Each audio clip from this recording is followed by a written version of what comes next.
Olá, bem-vindos a mais uma aventura no Excel.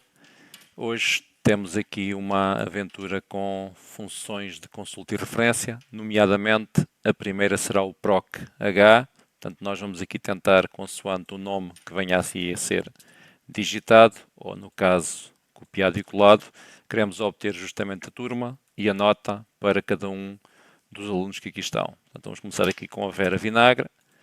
E nós queríamos agora saber qual é a turma da Vera Vinagre, portanto vamos aqui a fórmulas, vamos utilizar consulta e referência, proc-h, procura horizontal, o valor procurado é o nome que nós digitamos aqui, a Vera no caso, a matriz da tabela nós vamos utilizar a linha 1, a linha 2 e a linha 3, o número índice da linha é a informação que eu quero obter, a informação é a turma, está na linha 2, portanto eu aqui vou digitar 2.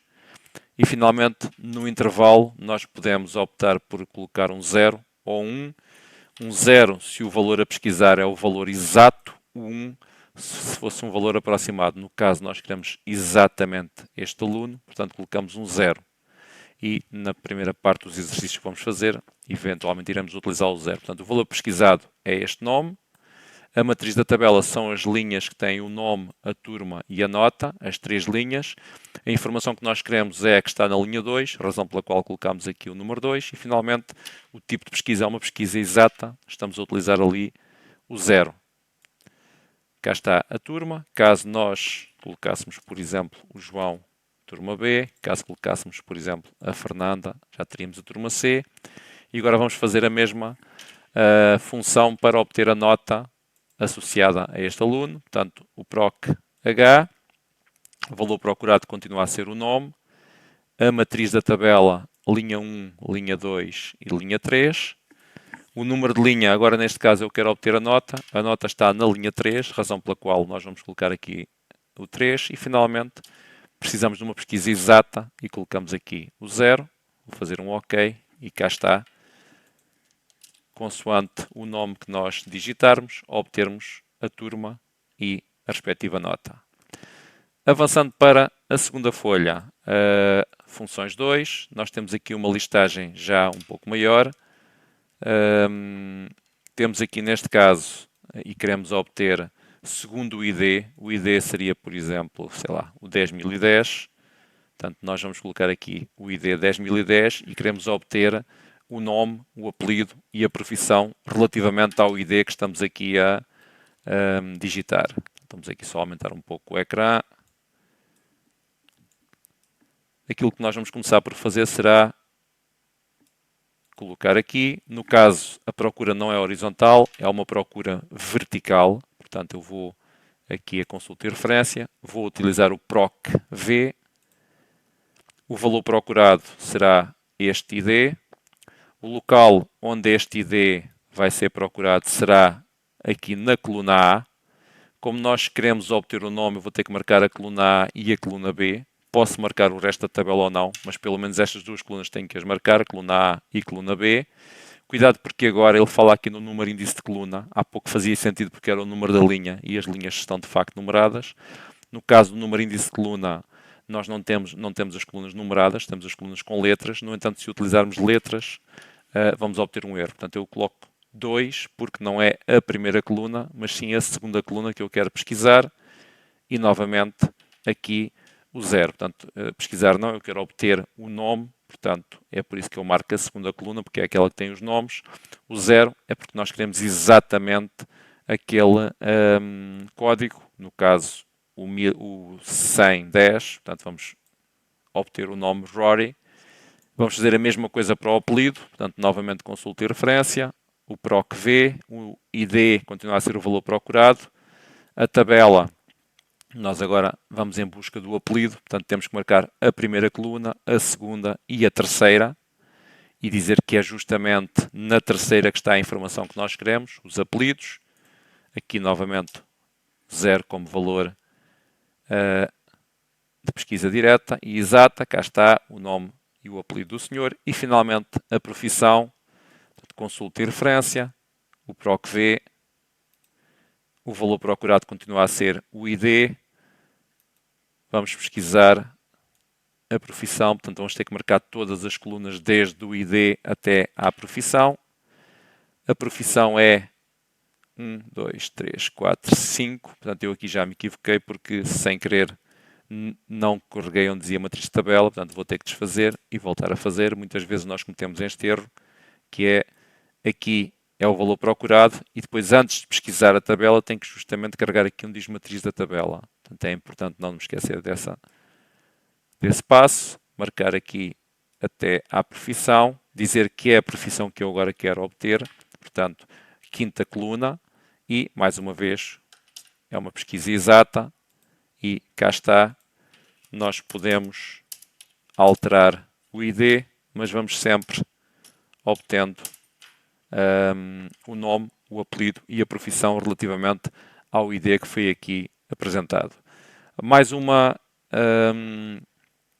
questão que nos era colocada era para calcularmos a idade deste profissional.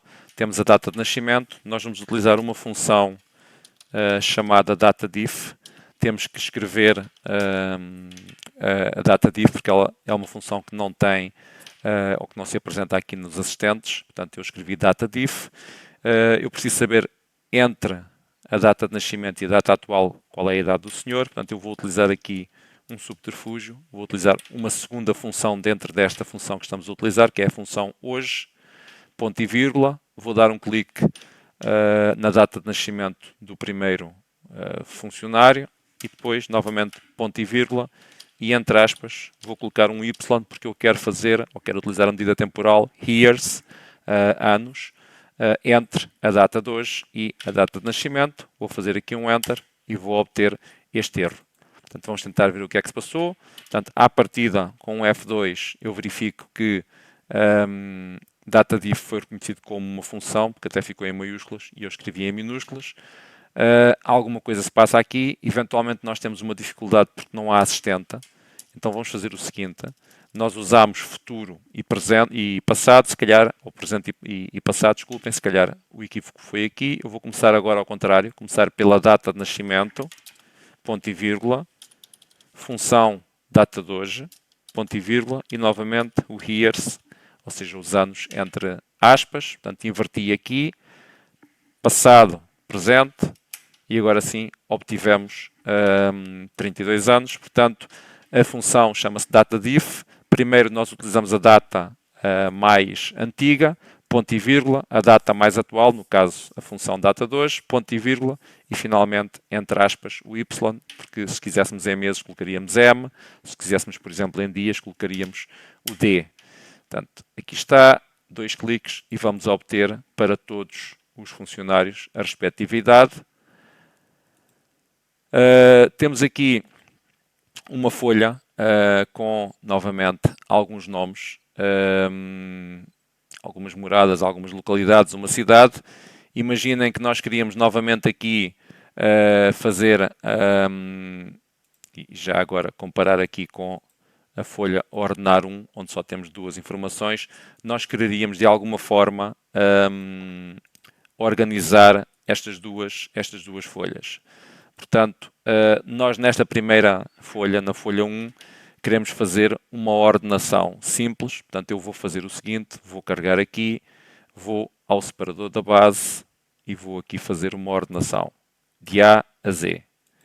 E aquilo que eu reparei é que, de facto, a informação foi ordenada. No entanto, infelizmente, o nome, portanto, uma das linhas tinha nome, está aqui. Foi considerado dados e isso não era o mais correto. Eu vou anular o que fiz.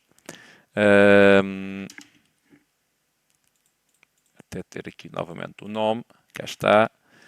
Portanto, nós queremos ordenar aqui a informação. Quando o fazemos, aparentemente, o nome, a primeira linha, é considerada um dado e vai ser ordenada também. Não quero que isso aconteça. Eu vou aqui fazer ordenação personalizada. Ele vai-me abrir esta janela. Já agora esta janela também seria possível de abrir aqui em dados. Caso eu venha a dados e faça ordenar, a mesma janela aparece. E eu vou selecionar, isto é importante, a primeira opção, dizendo que os meus dados têm cabeçalho, para que nome, apelido, etc., seja considerado dados e não propriamente informação. E agora posso dizer que quero ordenar pelo nome e, como podem reparar, a primeira linha já não é afetada. Aliás, escolha eu agora a opção que escolher, por morada, por localidade, seja lá qual for a ordenação que nós escolhermos, a primeira linha já não vai ser afetada. Inclusivamente, se viermos aqui, a mesma questão sucede, porque nós consideramos que a primeira linha era o cabeçalho. Neste caso, nós tínhamos a ordenação normal dos nossos dados. Já voltaremos no próximo vídeo a trabalhar um pouco melhor esta questão das ordenações. Portanto, temos aqui uma ordenação simples, mas já voltaremos aqui. Portanto, muito obrigado e até já.